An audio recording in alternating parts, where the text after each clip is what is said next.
जीवन सबुबले सहज होई न थाए।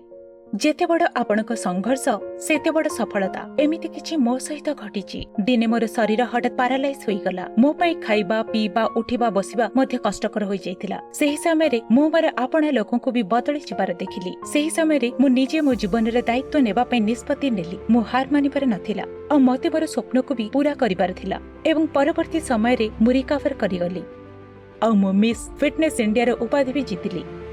आज मु जने सक्सेसफुल बिजनेस वुमन एवं मो खुशी जे आज भारतर अनेक महिला एवं युवा को प्रेरित करि परिछि।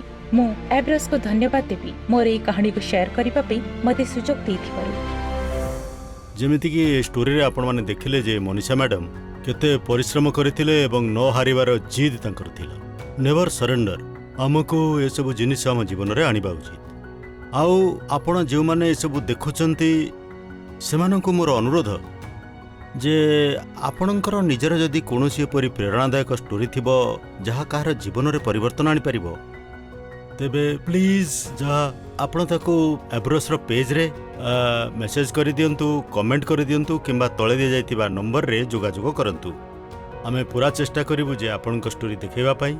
कारण एब्रोस परिवार रो मत हला जे असली हीरो से नुहंती जे बड़ पर्दा रे देखा जानती। असली हीरो आमे एवं आपण जी आज ही बंचंती।